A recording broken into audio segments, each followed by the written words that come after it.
La oscura historia del niño que murió antes de conocer a sus verdaderos padres y nunca halló paz.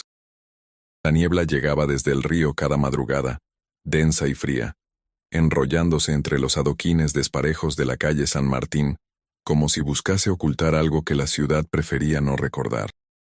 En el invierno de 1874, Buenos Aires ya no era el caserío colonial de décadas atrás, pero tampoco la metrópoli que prometían los diarios europeos. Las calles del sur, más allá de la Plaza de Mayo, olían a barro, a estiércol de caballos, a humo de leña barata y a ese tufo agrio que despedían los conventillos donde se hacinaban italianos, gallegos, criollos sin tierra y negros libertos, que aún no sabían qué hacer con esa libertad recién estrenada. Era una ciudad que crecía a empujones, sin orden ni piedad, levantando muros de ladrillo cocido mientras enterraba secretos bajo sus cimientos.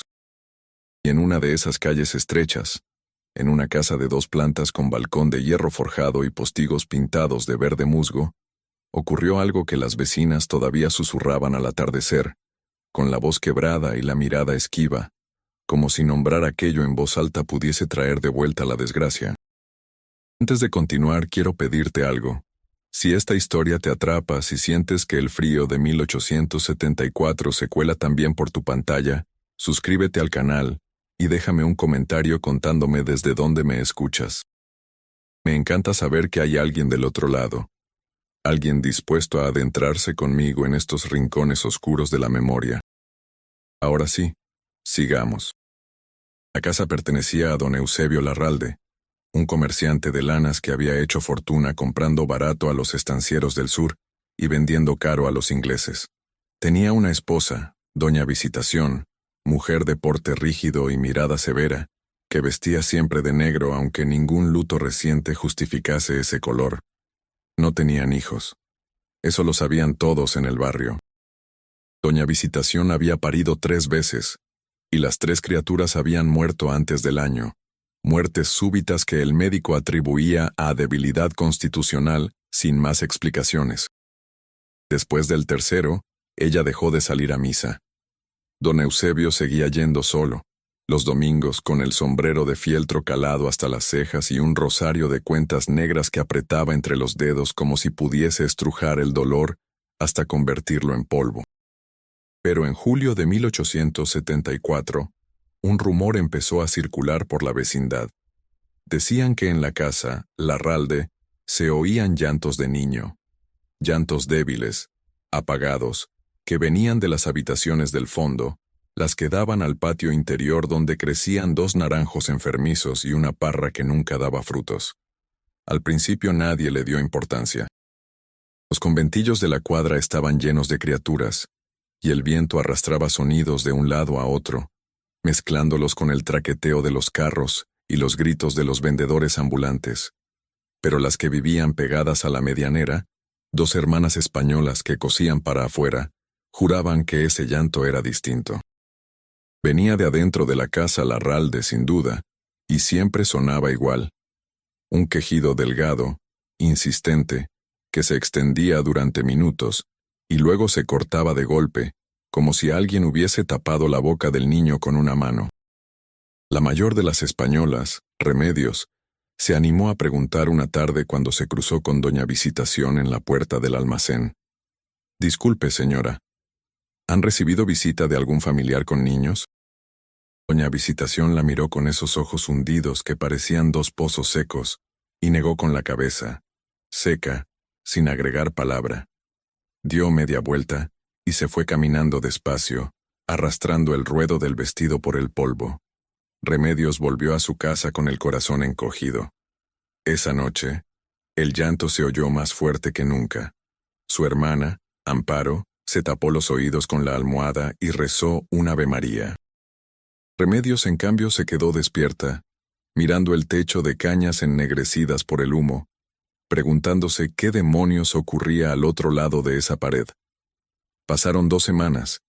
El llanto seguía, irregular, a veces de madrugada, a veces al caer la tarde. Nunca durante el día, cuando la calle estaba viva y bulliciosa. Solo en los huecos del silencio. cuando los ruidos de la ciudad se apagaban y quedaba nada más que el viento golpeando contra los postigos y el croar de las ranas en la zanja abierta que corría paralela a la vereda. Otras vecinas empezaron a comentarlo. La panadera dijo que don Eusebio había comprado leche de más, 2 botellas cada 2 días, cuando antes no compraba ninguna. El carnicero mencionó que le había pedido caldo de huesos, cosa rara en un hombre que comía siempre carne asada y guisos pesados. Y la lavandera, una negra vieja llamada Jacinta, que lavaba ropa para media cuadra, juró haber visto sábanas manchadas de algo oscuro colgadas en el patio trasero, sábanas que doña Visitación bajó a toda prisa cuando se dio cuenta de que alguien la observaba desde la calle. Fue entonces cuando apareció el comisario Ferreira. No era un hombre amable. Tenía la cara picada de viruela, los bigotes amarillentos de tabaco y una manera de mirar que hacía sentir culpable hasta al más inocente. Había llegado al barrio hacía un año, trasladado desde Barracas, después de un escándalo que nadie conocía bien, pero que todos suponían turbio.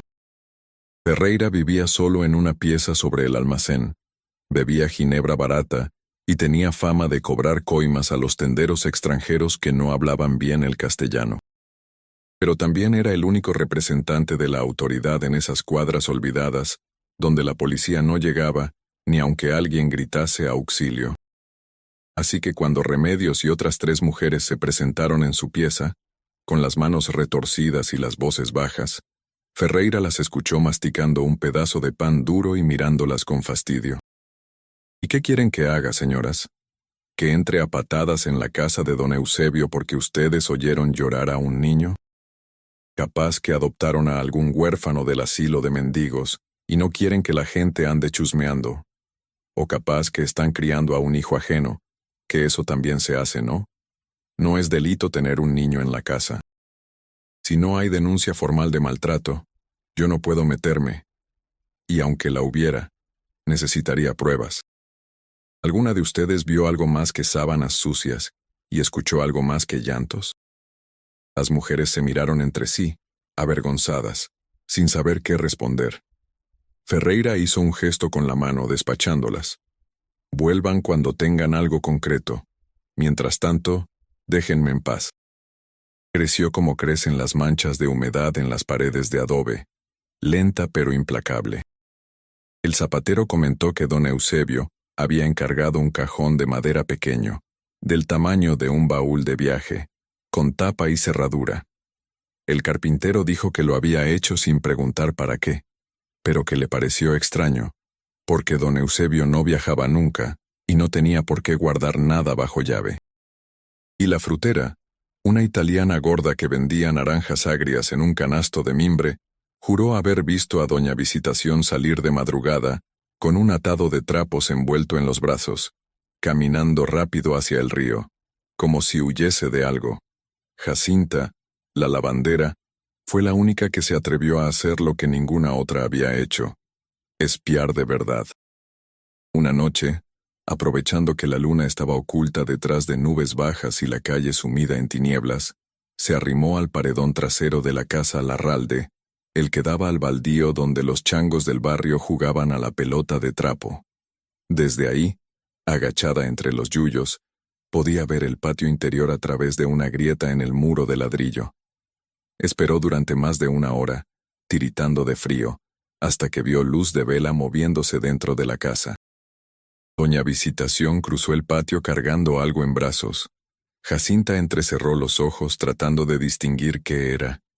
Al principio creyó que era ropa, un bulto de sábanas sucias, pero entonces lo vio moverse, un brazo delgado, pálido como cera, colgando inerte, una cabeza pequeña, ladeada, con el pelo oscuro pegado a la frente. Doña Visitación lo llevaba como se lleva un peso muerto, sin ternura, sin cuidado, solo con prisa.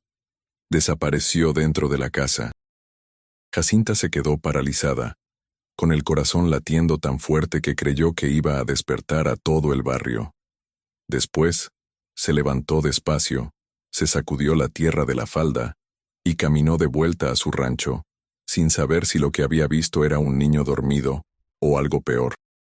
A la mañana siguiente, Jacinta tocó la puerta de Remedios y le contó todo. Remedios se santiguó 3 veces y dijo que había que avisar a Ferreira de inmediato. Fueron juntas, acompañadas por Amparo y por el zapatero, un gallego de apellido Otero que era el único hombre del barrio con coraje suficiente para plantarse frente al comisario. Ferreira las recibió de mal humor, con resaca y ojeras moradas. Escuchó el relato de Jacinta mascullando maldiciones entre dientes, y al final se levantó de mala gana, se calzó el kepis azul y les dijo: «Está bien, vamos a ver qué pasa en esa casa. Pero si esto es una pavada, los voy a hacer pagar el tiempo perdido». Don Eusebio asomó la cara, pálido, con los ojos enrojecidos y la barba sin afeitar. Parecía haber envejecido 10 años en 2 semanas. «¿Qué desea, comisario?». Su voz sonaba ronca, como si llevase días sin hablar con nadie. «Tenemos un informe de que en esta casa hay un niño en situación irregular. Necesito entrar y verificar». El olor que salía de la casa era insoportable. Una mezcla de humedad, orines, algo dulzón y podrido que revolvía el estómago. Ferreira sacó un pañuelo y se lo llevó a la nariz. «¿Dónde está su señora?». Doña Visitación estaba sentada en una silla junto a la cama, con las manos cruzadas sobre el regazo y la mirada perdida en la pared. No se movió cuando Ferreira entró. No parpadeó. Era como si su cuerpo estuviese ahí, pero su mente se hubiese marchado a otro lugar, muy lejos. Sobre la cama había una cuna de mimbre, pequeña, con sábanas manchadas. Ferreira se acercó despacio, sintiendo cómo el estómago se le cerraba en un puño. Apartó una de las sábanas y lo vio. Era un niño. Tendría 2 años, quizás 3. Imposible saberlo con certeza porque el cuerpo estaba demacrado, reducido a piel y huesos, la barriga hinchada, las costillas marcándose bajo la piel como teclas de piano. Los ojos estaban cerrados, hundidos en las cuencas, y la boca entreabierta mostraba encías pálidas. No respiraba. Ferreira retrocedió, con las manos temblorosas, y giró hacia don Eusebio, que había quedado en el umbral de la puerta, con la cabeza gacha. «¿Cuánto hace que está muerto?». «Le pagamos a un empleado para que falsificase los papeles. Visitación quería tanto un hijo. Yo solo quería verla feliz de nuevo. Pero el niño llegó enfermo. Tosía sangre. Y no mejoraba. Llamamos a un médico, pero no quiso venir cuando supo que el niño no estaba registrado. Dijo que era un problema nuestro. Tratamos de cuidarlo nosotros, pero no sabíamos cómo. Y entonces, porque iban a preguntar cosas. Iban a descubrir que los papeles eran falsos. Iban a quitárnoslo. Y Visitación ya no podía perder otro hijo». Se giró hacia Otero, que había entrado detrás de él y miraba la escena con la cara desencajada. «Ve a buscar al juez de paz y al médico forense. Que traigan un acta de defunción y una orden de arresto». Solo se oía el viento silbando entre los álamos y el llanto ahogado de Remedios, que se había tapado la cara con el delantal. Ferreira cargó al niño hasta el carro de la policía, sintiendo lo liviano que era, como si no pesase nada, como si fuese solo aire y tristeza envuelta en tela. Lo dejó con cuidado en la parte trasera del carro, y antes de subirse al pescante, miró hacia atrás. La casa Larralde ya tenía las ventanas cerradas, los postigos clavados, como si se hubiese tragado su propia vergüenza, y ahora quisiera desaparecer del mundo. El niño fue enterrado 2 días después en el cementerio del sur, en una fosa común sin lápida ni cruz. Nadie supo nunca su nombre verdadero. Los registros del asilo habían sido destruidos en un incendio sospechoso 3 meses atrás, y el empleado que había falsificado los papeles había desaparecido sin dejar rastro. Don Eusebio fue condenado a 2 años de prisión por ocultamiento de cadáver y adopción ilegal. Doña Visitación fue internada en el manicomio de las Hermanas de la Caridad, donde pasó el resto de sus días sentada junto a una ventana, mirando hacia el río, sin hablar con nadie, sin reconocer a nadie. Ferreira, por su parte, pidió traslado a otra jurisdicción apenas terminó el juicio. Decía que no podía seguir viviendo en ese barrio, que las noches eran insoportables, que cada vez que cerraba los ojos, veía al niño muerto en aquella cuna. Pero la historia no terminó ahí, porque las vecinas siguieron oyendo el llanto. Primero, en la casa Larralde, que quedó abandonada después de que la justicia la embargase. Un llanto tenue, lastimero, que venía del dormitorio trasero. Después, en las casas de al lado, en la de Remedios y Amparo, en la del zapatero, en la de Jacinta. Siempre de madrugada, siempre en los momentos de silencio más absoluto, cuando el mundo parecía haberse detenido y solo quedaba ese sonido delgado, desesperado, que no se parecía a ningún llanto de niño vivo. Era un llanto sin consuelo, sin esperanza, el llanto de alguien que había sido abandonado demasiadas veces y que ya no sabía cómo pedir ayuda. Remedios dejó de dormir. Se pasaba las noches sentada en la cocina, con una vela encendida y el rosario entre las manos, rezando sin parar, tratando de ahuyentar ese sonido que se le metía en la cabeza y no la dejaba en paz. Amparo enfermó de los nervios y tuvo que ser llevada a casa de unos parientes en San Telmo. Otero cerró la zapatería y se mudó a La Boca, jurando que nunca más volvería a esa cuadra maldita. Jacinta, en cambio, se quedó. Siguió lavando ropa, siguió oyendo el llanto, pero nunca más habló de ello con nadie. Decía que el niño la había elegido a ella para que lo recordase, para que no dejase que su muerte cayera en el olvido, y que mientras ella estuviese viva, alguien sabría que él había existido, aunque fuese solo como un fantasma, como un eco de dolor que nadie había sabido sanar. Los años pasaron. La casa Larralde fue demolida en 1880 para construir un edificio de departamentos. Pero los inquilinos nunca duraban más de 6 meses. Todos se quejaban de lo mismo, un llanto de niño que venía de las paredes, de los rincones, de ningún lado y de todas partes a la vez. En 1885, el edificio quedó vacío. En 1890, fue abandonado definitivamente. Las ventanas se rompieron, las puertas se pudrieron, y la maleza creció entre los escombros. La gente del barrio empezó a evitar esa cuadra, a dar la vuelta cuando tenía que pasar por ahí, a no mirar hacia ese hueco oscuro que había quedado donde antes estaba la casa. Jacinta murió en 1899, a los 72 años, sola en su rancho de adobe. La encontraron 3 días después, sentada en una silla, con las manos cruzadas sobre el regazo y una expresión tranquila en el rostro.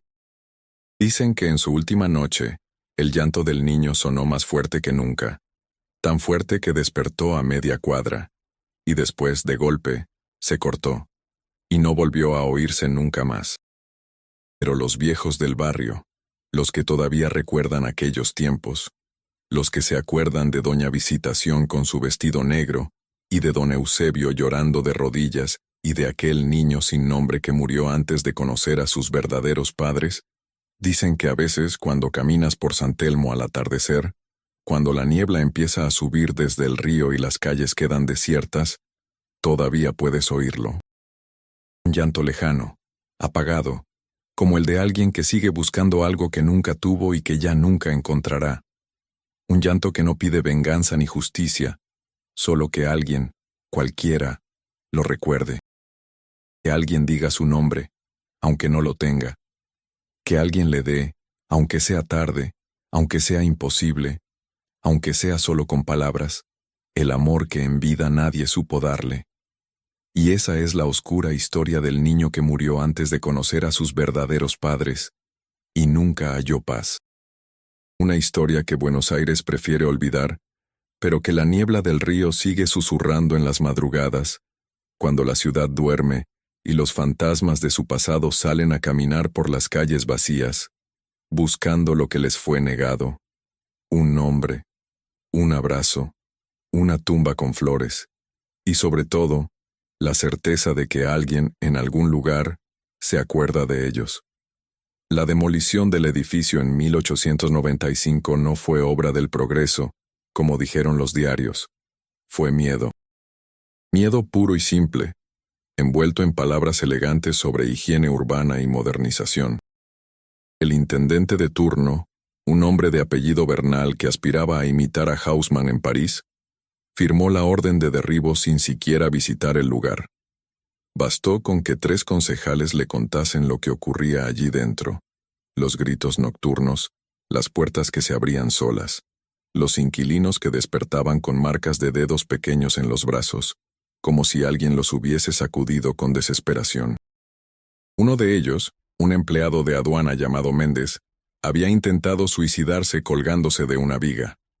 Lo bajaron a tiempo, pero cuando recobró el conocimiento, solo repetía una frase: «No me deja dormir, no me deja dormir». Nunca aclaró quién era ese él, pero todos lo sabían. Cuando los obreros empezaron a derribar las paredes, encontraron cosas que nadie esperaba.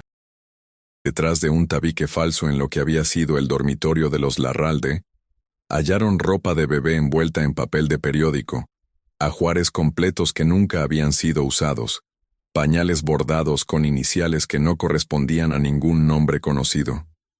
Y en el sótano, cavado en la tierra húmeda, descubrieron 3 pequeñas urnas de barro selladas con cera. Dentro había restos óseos. Huesos diminutos, frágiles, que se desmoronaban al tocarlos. Los 3 hijos muertos de doña Visitación, los que supuestamente habían sido enterrados en el cementerio de la Recoleta con actas y ceremonias oficiales, pero allí estaban, ocultos en la oscuridad, sin oraciones, sin cruz, sin nadie que velase por ellos. El capataz de obra, un tal Ibarra, ordenó que las urnas fuesen entregadas a la parroquia más cercana. El párroco se negó a recibirlas. Dijo que no podía hacerse cargo de huesos sin historia. Finalmente, las urnas desaparecieron. Algunos decían que Ibarra las había arrojado al río una noche de luna nueva. Otros, que las había enterrado en algún baldío anónimo. Nadie lo supo nunca con certeza. El solar vacío permaneció intocado durante años. Se convirtió en vertedero de basuras, refugio de perros sarnosos y escondite de niños que jugaban a cosas prohibidas. Pero nadie se quedaba allí después del anochecer. Los chicos contaban historias sobre sombras que se movían entre los escombros, sobre voces que llamaban con nombres inventados, sobre una sensación de frío que te agarraba el pecho y no te soltaba hasta que salías corriendo de ahí. En 1902, un inmigrante polaco intentó construir una herrería en el terreno. Duró 3 semanas. Se fue sin pagar el alquiler, dejando atrás las herramientas y las fraguas, diciendo que ese lugar tenía dueño, y que él no iba a discutírselo a un muerto. Mientras tanto, el rastro del niño sin nombre se había perdido definitivamente. Los archivos judiciales del caso Larralde fueron trasladados al Archivo General de la Nación en 1905, pero para entonces ya faltaban documentos. Alguien había arrancado páginas enteras del expediente. Las actas del juicio estaban incompletas, y la sentencia, aunque existía, no mencionaba el nombre del niño, ni su procedencia exacta. El asilo de huérfanos donde supuestamente lo habían encontrado había cerrado en 1880, y sus registros, como ya se dijo, se habían quemado en un incendio que la policía nunca investigó a fondo. Era como si alguien, o varios alguienes, hubiesen decidido que era mejor borrar todo rastro de aquella historia, que era preferible que el niño se convirtiese en una leyenda borrosa, en un rumor que nadie pudiese confirmar ni desmentir. Pero los que vivían cerca no lo olvidaban. No podían.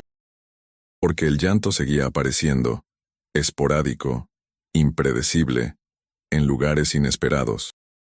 Una familia que se mudó a la esquina de San Martín y Defensa en 1908 tuvo que irse al cabo de 2 meses, porque su hija de 5 años se despertaba todas las noches gritando que el niño triste estaba parado junto a su cama, mirándola sin decir nada.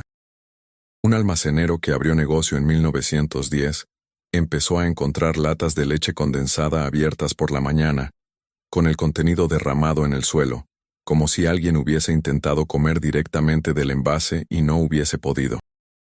En 1912, Un maestro de escuela que vivía 2 cuadras más allá anotó en su diario personal, diario que fue encontrado décadas después por un bisnieto, que había visto a un niño descalzo, de piel cetrina y ojos hundidos, caminando solo por la calle a las 3 de la madrugada, vestido con ropa que parecía de otra época.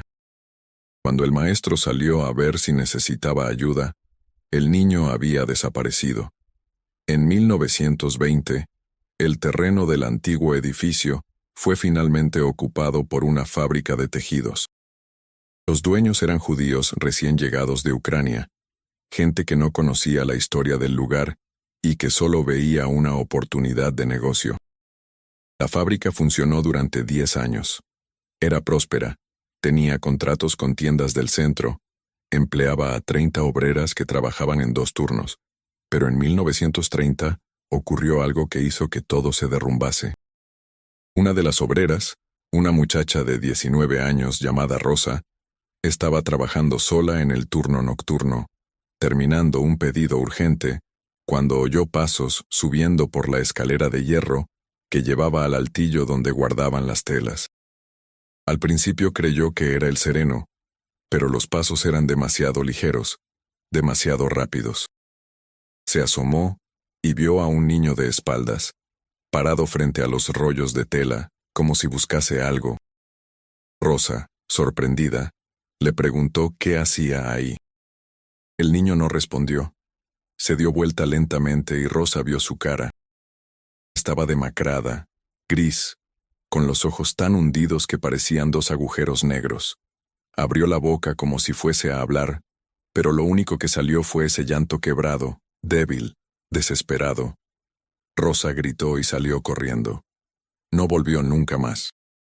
Y cuando los dueños fueron a revisar el altillo, encontraron huellas de pies descalzos en el polvo.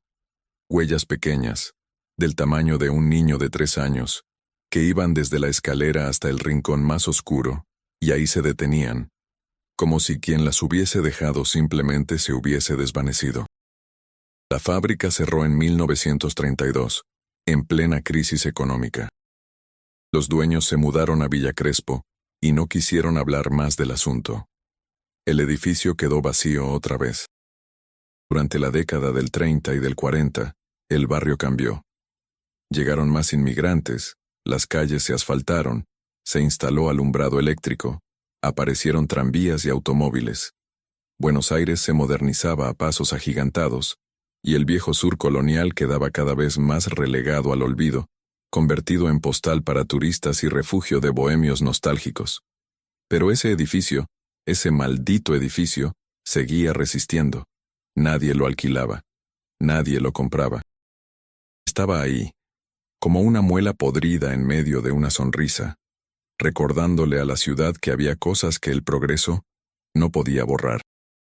En 1955, después del golpe que derrocó a Perón, el edificio fue ocupado ilegalmente por familias sin techo. Eran tiempos duros, de escasez y persecución política, y nadie se fijaba demasiado en quién vivía dónde. Las familias se repartieron los cuartos, armaron cocinas improvisadas con chapas y ladrillos, colgaron sábanas como cortinas. Pero a las pocas semanas empezaron los problemas. Los niños se negaban a dormir en ciertos rincones. Decían que había alguien más ahí, alguien que los miraba. Una mujer, la señora Cáceres, juró haber visto a un niño sentado en el hueco de una ventana tapiada, balanceando las piernas en el vacío. Cuando fue a buscarlo no había nadie. Otra familia se despertó una madrugada con el olor a leche agria inundando el cuarto, un olor tan fuerte que tuvieron que salir al patio a vomitar. Y un anciano que dormía en el sótano encontró, dibujadas en el polvo del suelo, las siluetas de 3 manos pequeñas, una al lado de la otra, como si 3 niños hubiesen apoyado las palmas contra el suelo y las hubiesen dejado marcadas ahí, esperando que alguien las viese. Para 1960, el edificio estaba vacío otra vez. La municipalidad puso carteles de peligro de derrumbe y lo cercó con alambre de púas. Pero los carteles se caían, el alambre era cortado, y siempre había alguien que se metía adentro, ya fuese por curiosidad por necesidad, o porque, simplemente, no creía en fantasmas. Y siempre salían con la misma expresión en la cara, una mezcla de miedo y tristeza, como si hubiesen visto algo que les había roto algo adentro, algo que no sabían cómo explicar con palabras. En 1975, en medio del caos político y la violencia que precedió al golpe militar, el edificio fue finalmente dinamitado. No hubo aviso en los diarios, no hubo consulta vecinal. Una noche, llegaron camiones del ejército, acordonaron la cuadra, y a las 2 de la madrugada hicieron volar todo en pedazos. Los vecinos despertaron con el estruendo, pensando que era un atentado. Cuando salieron a la calle, solo quedaban escombros humeantes y un cráter en el suelo. Un soldado les dijo que era una operación de limpieza urbana, que el edificio representaba un riesgo sanitario. Pero había algo en su tono, en la forma en que apretaba el fusil, que dejaba claro que no era solo eso. Había miedo. Miedo de que lo que fuese que vivía ahí adentro saliese. Y tal vez salió. Porque después de la demolición, los llantos empezaron a oírse en otras partes del barrio. En San Telmo, en Constitución, en Barracas, siempre de madrugada, siempre ese mismo sonido delgado y desesperado. La gente dejó de hablar de ello abiertamente. Era más fácil ignorarlo, atribuirlo a gatos, a niños reales que lloraban en los conventillos, a cualquier cosa que no fuese la verdad. Porque aceptar la verdad significaba aceptar que había algo en esa ciudad, algo viejo y herido, que no iba a descansar nunca. Algo que había sido enterrado muchas veces pero que siempre volvía, buscando lo mismo. Ser visto, ser reconocido, ser llorado. En los años 80, con la vuelta de la democracia, hubo un intento tímido de rescatar la memoria del barrio. Se abrieron museos, se restauraron casonas antiguas, se organizaron recorridos turísticos, pero nadie hablaba del niño sin nombre. Nadie mencionaba a los Larralde.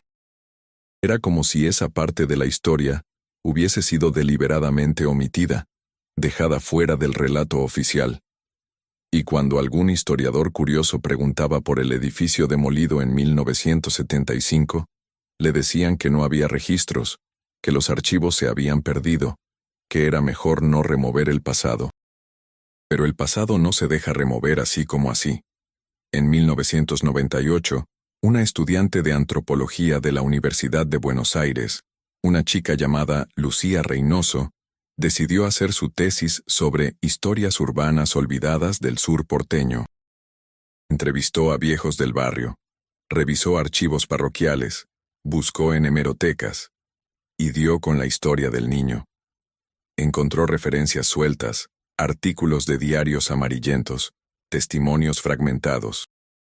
Trató de reconstruir lo que había pasado, de ponerle cara y nombre a ese fantasma que todos conocían pero nadie quería nombrar. Trabajó durante 2 años. Y entonces, una noche de marzo del 2000, desapareció. Sus compañeros de facultad dijeron que Lucía había ido al barrio a hacer una última entrevista con una anciana que decía haber conocido a Jacinta, la lavandera, pero nunca llegó a la casa de la anciana. Su cuerpo fue encontrado 3 días después en un baldío cerca de la avenida Caseros, a pocas cuadras de donde había estado el edificio. La autopsia determinó que había muerto de un paro cardíaco. Tenía 23 años y ningún antecedente de problemas de corazón. En su mochila estaban sus apuntes, sus grabaciones, todo el material de la tesis, pero faltaba el capítulo final, el que supuestamente iba a titular Conclusiones, el niño que nunca fue. Ese capítulo no apareció nunca. La tesis quedó inconclusa, archivada en un cajón de la facultad, junto con otras investigaciones abandonadas. Los profesores que conocían a Lucía decían que en sus últimas semanas había estado rara, nerviosa, inquieta, con ojeras profundas. Hablaba de haber oído cosas, de sentirse seguida. Uno de ellos recordaba que le había dicho: «Creo que él no quiere ser recordado así. Creo que le duele». Cuando le preguntaron a qué se refería, Lucía negó con la cabeza y cambió de tema. Después de su muerte, nadie más intentó continuar esa investigación. Era como si la historia del niño sin nombre hubiese puesto una marca sobre ella, una marca que decía, hasta aquí, no más lejos. Y así llegamos al presente. Al año 2026. 152 años después de aquellos hechos. Buenos Aires ya no es la ciudad de adoquines y carretas. Es una metrópoli inmensa, ruidosa, caótica, donde el pasado queda enterrado bajo capas y capas de cemento y olvido. El barrio sur ha sido gentrificado, lleno de bares hipsters y galerías de arte, de turistas que sacan fotos y de porteños que fingen que siempre vivieron ahí.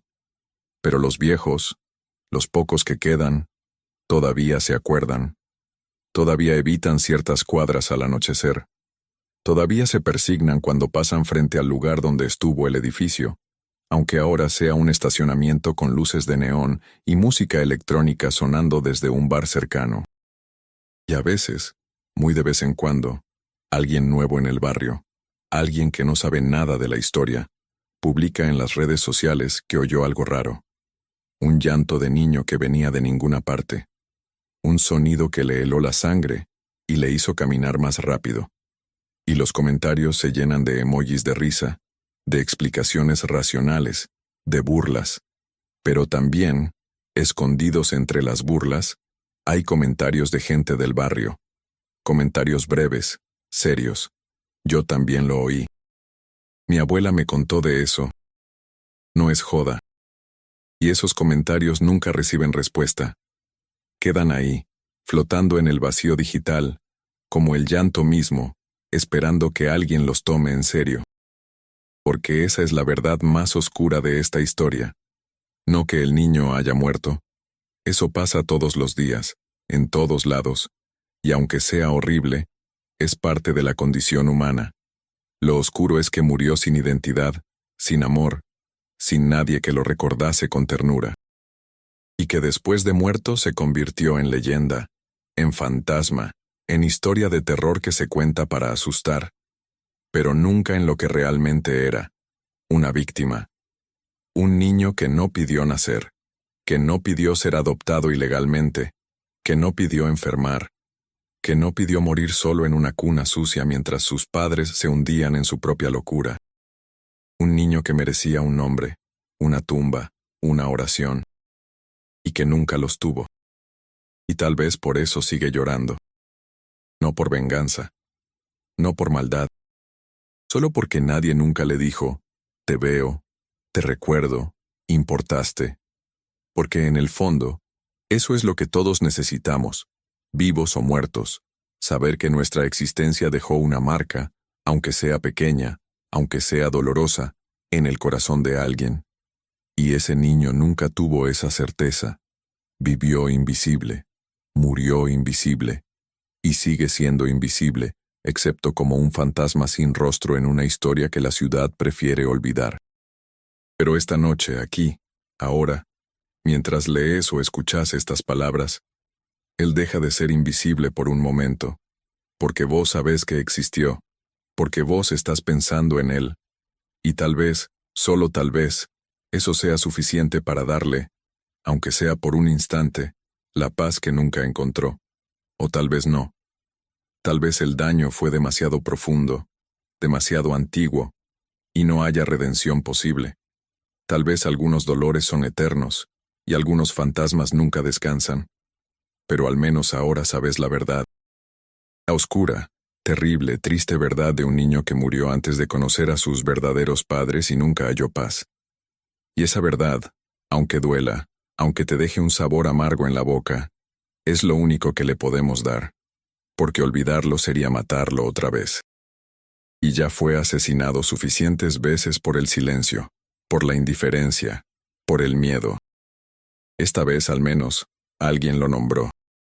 Aunque no sepamos su nombre. Esta vez al menos, alguien lloró por él. Aunque sea tarde, aunque sea inútil. Aunque sea solo una historia contada en la oscuridad, mientras la niebla sube desde el río y Buenos Aires duerme, ajena, sobre los huesos de sus muertos olvidados.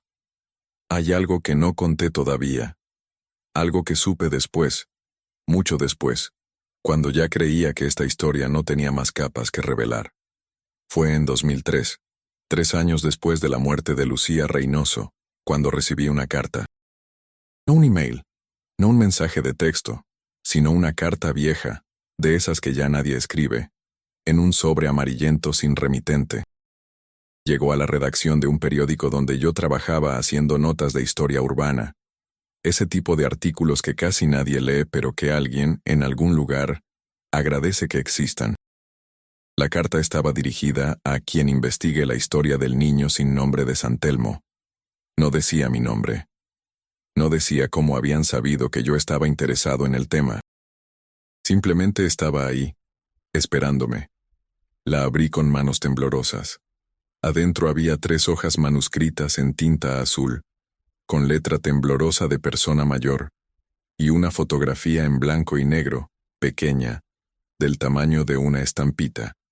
La foto mostraba a un niño de unos 2 años, sentado en una silla alta, con los ojos grandes y oscuros mirando directo a la cámara. Estaba muy flaco, con la ropa holgada, pero tenía una expresión de alerta, de inteligencia, como si entendiese que estaba siendo observado y no le gustase. Detrás de él se veía una pared de adobe y una ventana con postigos entreabiertos. Al dorso de la foto, alguien había escrito con lápiz: Tomás, febrero 1874. Tomás. Tenía un nombre. La carta decía lo siguiente: pero antes de morirme siento que debo contarlo. Mi nombre es Elisa Ferreira, y soy la nieta del comisario Ferreira, el que intervino en el caso de los Larralde. Mi abuelo murió en 1920, cuando yo tenía 10 años, pero antes de morir me contó cosas que nunca le había dicho a nadie. Cosas que lo atormentaron toda su vida. El niño se llamaba Tomás.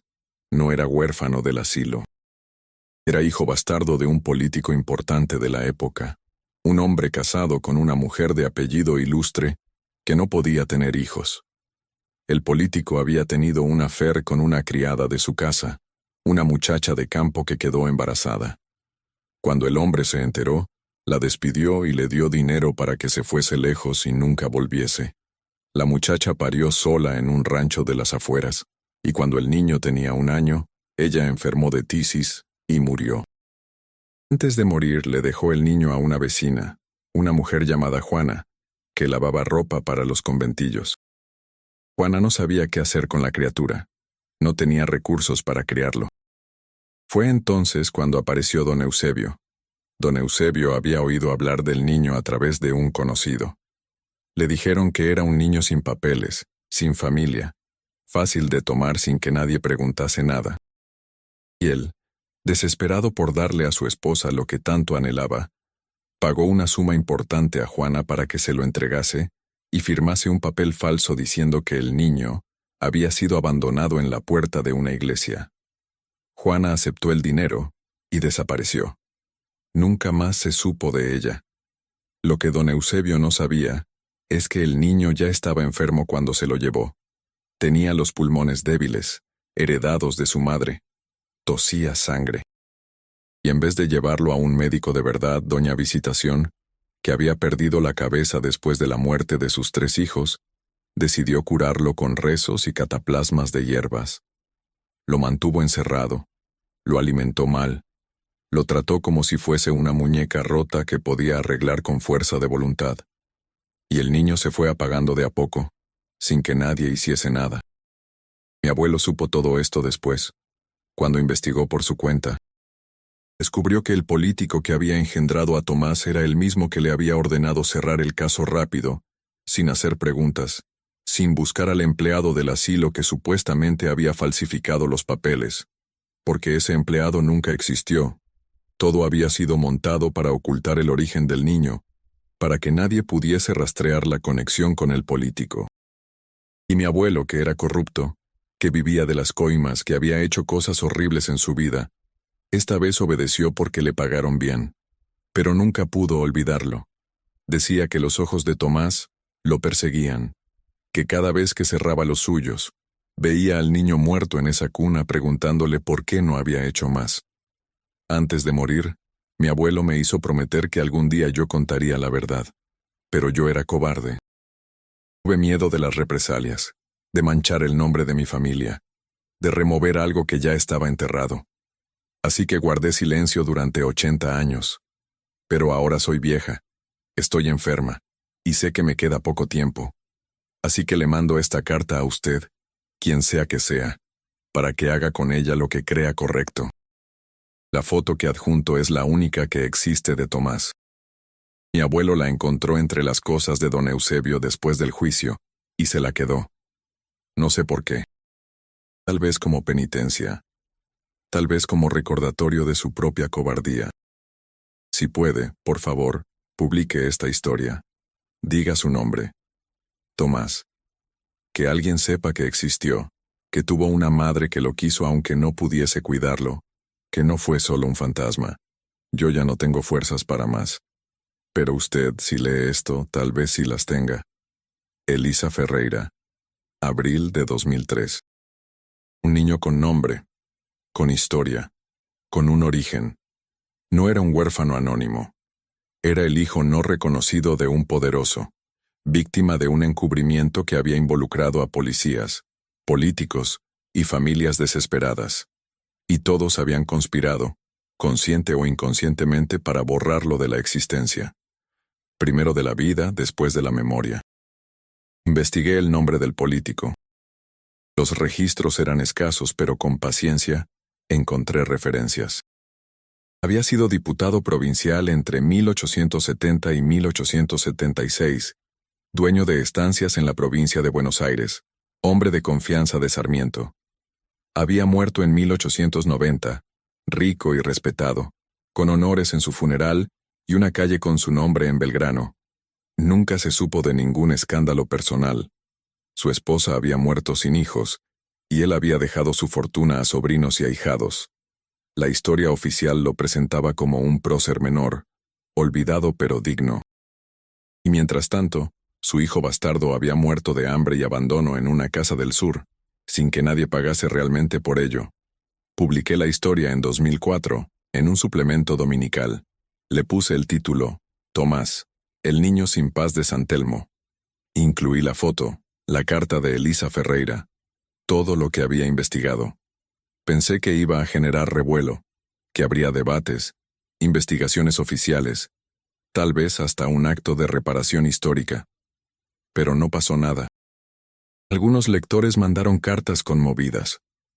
Hubo un par de comentarios en foros de internet. Y después, silencio. La ciudad siguió adelante, indiferente, como siempre. Porque a Buenos Aires no le gusta mirar sus propias sombras. Prefiere el brillo de las avenidas anchas, el orgullo de los teatros y los monumentos, la fantasía de ser la París de Sudamérica. No quiere saber de niños muertos en sótanos oscuros, de comisarios corruptos, de políticos que embarazan criadas y después las desechan como basura. Eso no vende, eso no queda bien en las postales. Pero hubo una consecuencia inesperada. Después de la publicación del artículo, varias personas del barrio se comunicaron conmigo. Me contaron que después de leer la historia, habían empezado a oír el llanto otra vez. No solo en San Telmo, sino también en Montserrat, en Constitución, incluso en Recoleta, cerca de donde había vivido el político. Era como si nombrar a Tomás, darle identidad, hubiese amplificado su presencia en vez de apaciguarla. Una mujer me escribió diciendo que su hija de 4 años había empezado a hablar de Tomás, un niño que venía a jugar con ella por las noches. Le preguntó cómo se llamaba ese amigo imaginario, y la niña respondió. Él me lo dijo. Se llama Tomás y está buscando a su mamá. Otra persona, un hombre mayor que vivía en un edificio construido sobre lo que había sido una casa de vecindad de la época, me contó que había encontrado marcas en las paredes de su departamento. Marcas de manos pequeñas, hechas con lo que parecía ser hollín o carbón, apareciendo siempre en el mismo lugar, junto a la puerta de la cocina, a la altura de un niño de 2 años. Las limpiaba y volvían a aparecer al día siguiente. Finalmente dejó de limpiarlas. Dijo que había entendido el mensaje. Él solo quiere que sepamos que está ahí, que no lo olvidemos. Y yo tampoco lo olvidé. Durante años seguí investigando, buscando más información sobre Tomás, sobre su madre, sobre Juana la lavandera que lo había vendido. Encontré que Juana había muerto en 1876, en el hospital de indigentes, de cirrosis. Había gastado todo el dinero de los Larralde en alcohol, tratando de ahogar la culpa. En su lecho de muerte, según las notas de las monjas que atendían el hospital, no paraba de gritar: «Perdóname, perdóname». Nunca aclaró a quién le pedía perdón, pero yo lo sabía. En 2010, propuse a la legislatura porteña que se colocase una placa conmemorativa en el lugar donde había estado la Casa Larralde. Una placa simple, sin nombres de políticos, sin discursos grandilocuentes. Solo esto: en memoria de Tomás, 1872-1874, víctima del abandono y la injusticia. Que su historia nos recuerde la responsabilidad que tenemos hacia los más vulnerables. La propuesta fue rechazada.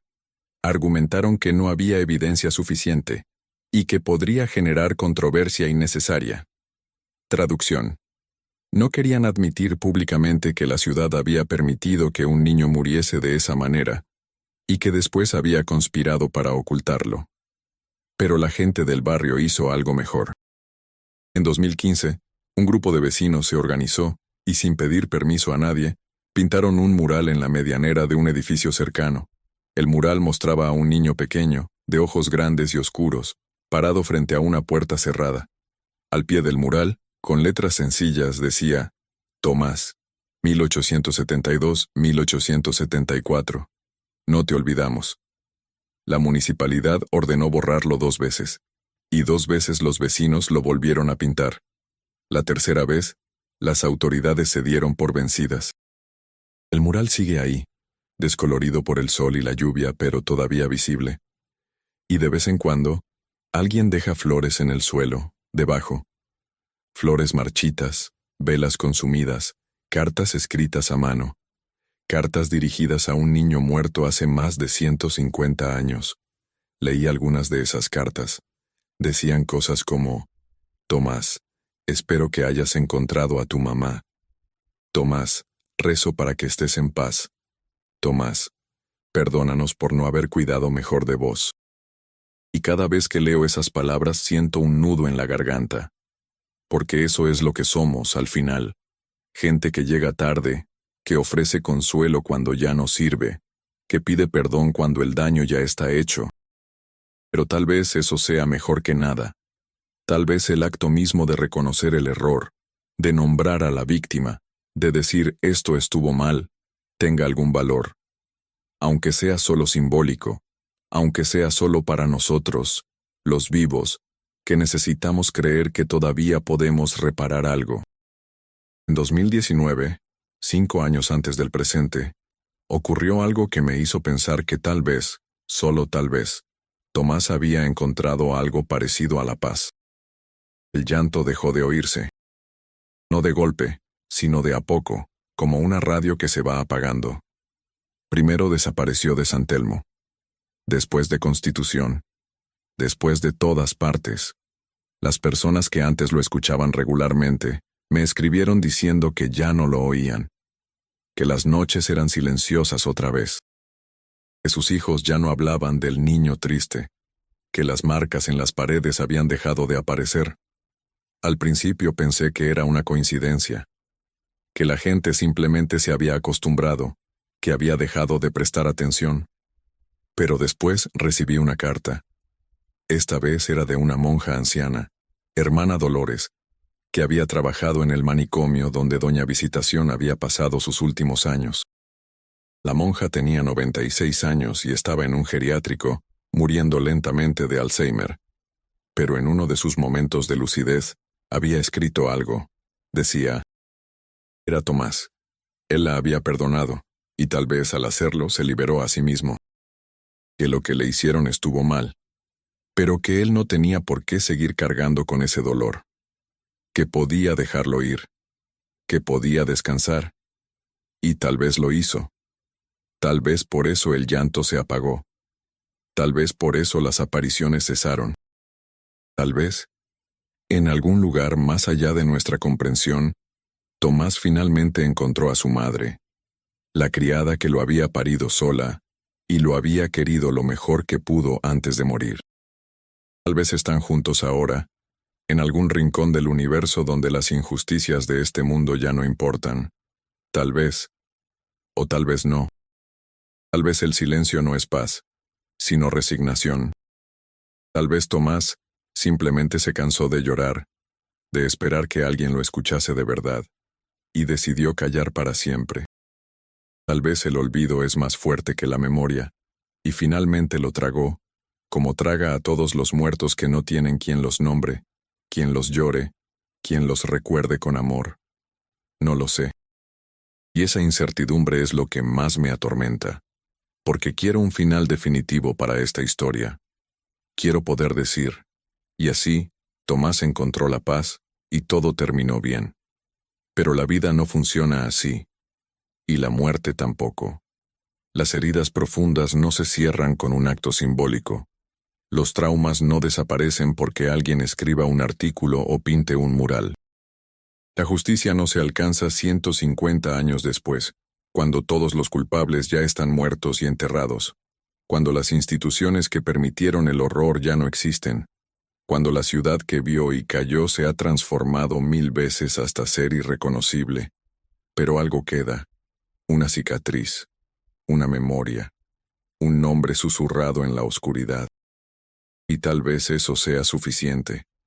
Tal vez el verdadero horror no sea que Tomás siga penando, sino que pudiese haber sido olvidado por completo. Que su existencia hubiese desaparecido sin dejar rastro, como tantos otros niños que murieron en esa época, víctimas de la pobreza, la negligencia, la crueldad. Al menos Tomás tuvo esto, una historia, imperfecta, dolorosa, llena de silencios y mentiras, pero una historia al fin. Y mientras alguien la cuente, mientras alguien la lea, mientras alguien se estremezca al imaginar a ese niño muriendo solo en una cuna sucia, Tomás no estará completamente muerto. Seguirá existiendo, aunque sea solo como una advertencia, como un recordatorio de lo que somos capaces de hacernos unos a otros cuando dejamos de ver la humanidad en el otro. Esta es entonces la oscura historia del niño que murió antes de conocer a sus verdaderos padres y nunca halló paz. O tal vez sí la halló, a su manera, en el acto mismo de ser recordado. No lo sabremos nunca con certeza. Pero podemos hacer esto. Decir su nombre. Tomás. Y prometer, aunque sea en voz baja, aunque sea solo para nosotros mismos, que no volveremos a dejar que algo así ocurra. Que cuidaremos de los vulnerables, de los sin voz, de los que no tienen quien los defienda, porque esa es la única forma de honrar a Tomás, y a todos los Tomáses del mundo que siguen muriendo, invisibles, mientras nosotros miramos para otro lado. Y si alguna noche, caminando por San Telmo al atardecer, oís un llanto lejano que te hiela la sangre, no corras, no lo ignores. Detente un momento, y susurra su nombre, Tomás, porque tal vez, solo tal vez, eso sea lo único que él necesita, saber que alguien, en algún lugar, se acordó de él. Pero hay algo más, algo que descubrí hace apenas un año, en 2025, y que cambia todo lo que creía saber sobre esta historia. Algo que me obliga a repensar si Tomás realmente encontró paz, o si lo que interpretamos como silencio era, en realidad, algo mucho más perturbador. Estaba revisando los archivos digitalizados del registro civil, buscando información sobre otra investigación, cuando por casualidad me topé con un acta de defunción que me dejó paralizado. Era de 1874, fechada el 23 de julio, apenas 3 días después de que hubiesen encontrado el cuerpo de Tomás en la casa Larralde. Pero esta acta no era la de Tomás, era la de otro niño, un varón de aproximadamente 3 años, sin identificación, encontrado ahogado en el riachuelo, cerca del puente de Barracas. Causa de muerte, asfixia por inmersión. sin señas particulares, sin familiares reclamantes, enterrado en fosa común. La coincidencia de fechas me inquietó. Empecé a buscar más, y encontré otras actas. Otra en agosto de 1874, niño de 2 años, caído desde un balcón en Montserrat. Muerte instantánea, sin identificar. Otra en septiembre, lactante abandonado en la puerta de una iglesia, muerto de inanición. Otra en octubre. Otra en noviembre. Así, mes tras mes, año tras año, una letanía interminable de niños muertos sin nombre, sin historia, sin nadie que los llorase. Todos enterrados en la misma fosa común del cementerio del sur, la misma donde habían puesto a Tomás. En total, entre 1870 y 1880, hubo 243 niños no identificados muertos en el sur de Buenos Aires. 243.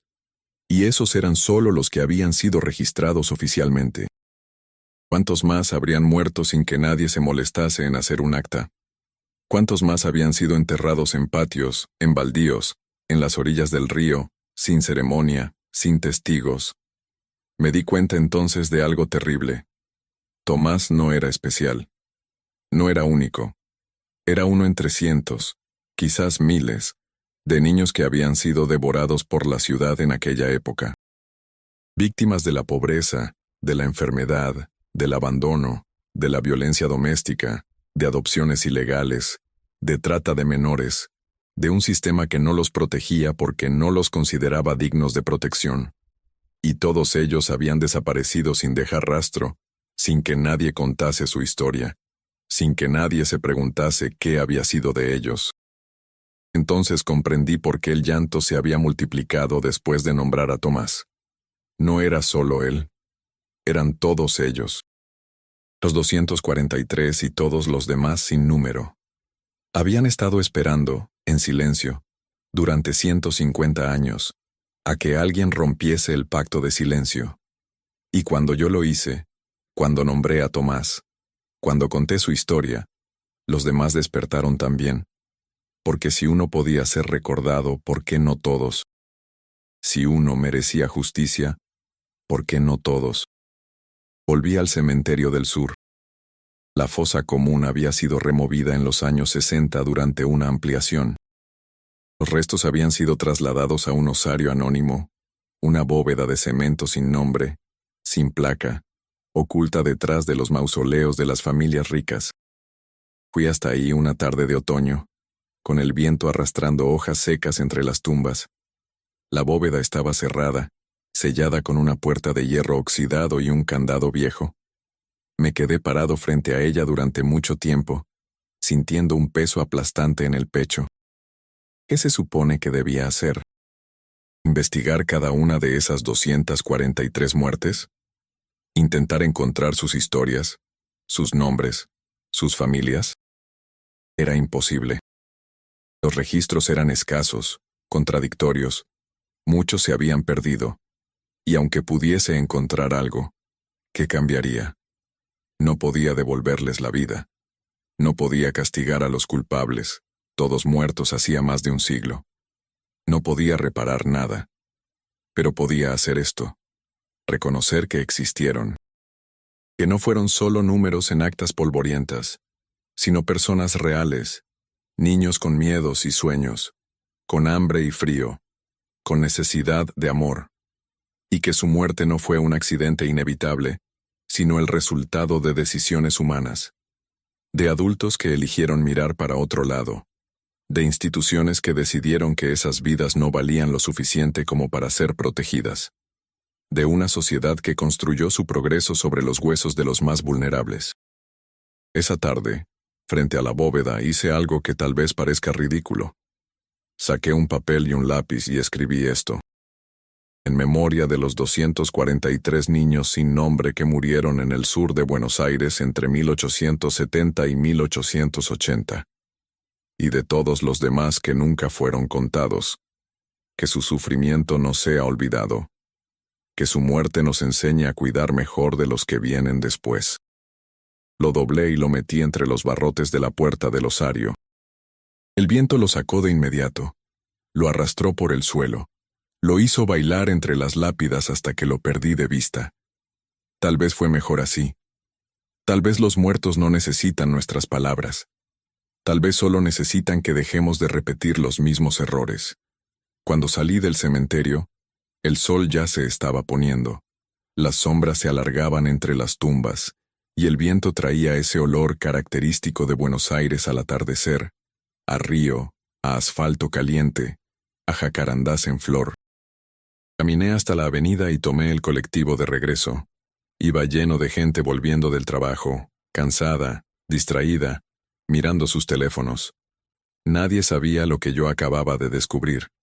Nadie imaginaba que bajo sus pies, bajo el asfalto y el cemento, había capas y capas de historias enterradas, de vidas truncadas, de injusticias sin resolver. Y entonces lo oí. Tan claro como si estuviese sentado a mi lado. Un llanto suave, apenas audible por encima del ruido del tráfico y las conversaciones. Miré alrededor. Nadie más parecía escucharlo. Una mujer revisaba su bolso. Un hombre dormitaba con la cabeza apoyada contra la ventanilla. Una adolescente escuchaba música con auriculares. Todos ajenos. Todos indiferentes. El llanto se hizo más fuerte. Y entonces me di cuenta. No venía de afuera. Venía de adentro. De mí. Era mi propio llanto, contenido durante años de investigar estas historias, de leer actas de defunción, de imaginar a esos niños muriendo solos. Era el llanto de todos los que habían intentado hacer algo y habían fracasado. El llanto de Jacinta, de Remedios, de Elisa Ferreira, de Lucía Reynoso. El llanto de todos los que habían visto la injusticia y no habían podido detenerla. Y entendí algo. Esta historia nunca va a terminar. No mientras sigan muriendo niños por negligencia, por pobreza, por violencia. No mientras sigamos mirando para otro lado, diciéndonos que no es nuestra responsabilidad, que no podemos hacer nada. Tomás y los 243 nunca encontrarán paz completa, porque no estamos dispuestos a aprender la lección que sus muertes deberían enseñarnos. Bajé del colectivo en mi parada y caminé hasta mi casa. Las calles estaban oscuras ya, iluminadas apenas por las luces amarillentas de los faroles. A lo lejos se oía una sirena, un perro ladrando, el rumor constante de la ciudad que nunca duerme del todo. Entré, cerré la puerta, me serví un vaso de agua y me senté frente a la computadora. Y empecé a escribir esto, esta historia que ahora estás leyendo o escuchando, porque tal vez sea lo único que puedo hacer, contarla. Una y otra vez, hasta que alguien escuche de verdad. No sé si Tomás halló paz. No sé si los 243 la hallaron. No sé si yo alguna vez la hallaré sabiendo lo que sé. Pero sé esto. Mientras haya alguien dispuesto a escuchar, mientras haya alguien dispuesto a recordar, estos niños no estarán completamente perdidos. Seguirán existiendo en nuestras palabras, en nuestros pensamientos, en nuestra rabia y nuestra tristeza. Y tal vez, solo tal vez, esa existencia fantasmal sea mejor que el olvido absoluto. Esta es, entonces, la verdadera oscuridad de esta historia. No los fantasmas, no los llantos nocturnos, no las apariciones. Eso es solo folclore, superstición. La forma en que nuestra mente intenta procesar lo incomprensible. La verdadera oscuridad es esta, que todo ocurrió, que fue real. Que 243 niños murieron en 10 años en unas pocas cuadras de Buenos Aires, y nadie hizo nada para impedirlo. Y que si buscamos en los registros actuales, si revisamos las estadísticas de hoy, encontraremos números similares. Otros nombres, otras circunstancias, pero la misma historia repitiéndose una y otra vez. Los fantasmas no son los niños muertos de 1874. Los fantasmas somos nosotros, los vivos, que seguimos habitando una ciudad construida sobre injusticias sin resolver, caminando sobre huesos que nadie quiere exhumar, viviendo como si el pasado no tuviese nada que enseñarnos. Somos fantasmas que fingen estar vivos, que fingen que todo está bien, que se tapan los oídos cuando oyen el llanto porque es más fácil negarlo que enfrentarlo. Y Tomás, donde quiera que esté, si es que está en algún lugar, nos mira. No con rabia, creo, sino con tristeza. Con una tristeza profunda, antigua, la tristeza de quien entendió demasiado tarde que nadie venía a salvarlo. Y espera. Espera a que dejemos de contar su historia como si fuese algo del pasado, algo superado, algo que nunca volverá a ocurrir. Espera a que entendamos que su historia es presente continuo, que está ocurriendo ahora, en este momento, en algún lugar de esta ciudad, y que seguirá ocurriendo mientras sigamos siendo los mismos fantasmas que fuimos en 1874. Esta es la oscura historia del niño que murió antes de conocer a sus verdaderos padres, y nunca halló paz. Y es nuestra historia también. La historia de una ciudad, de un país, de una humanidad que todavía no aprendió a cuidar de sus niños, que todavía sacrifica a los más vulnerables en el altar del progreso, de la conveniencia, de la indiferencia. Y mientras no aprendamos, el llanto seguirá. Tal vez no lo oigas con los oídos. Pero si prestas atención, si te detienes un momento en medio del ruido y el apuro, lo sentirás. Un peso en el pecho, un nudo en la garganta, una tristeza sin nombre que te recuerda que algo está mal, que algo siempre estuvo mal, y que fingir que no lo ves no hace que desaparezca. Esa es la paz que Tomás nunca halló, y que nosotros tampoco hallaremos hasta que dejemos de ser cómplices del olvido.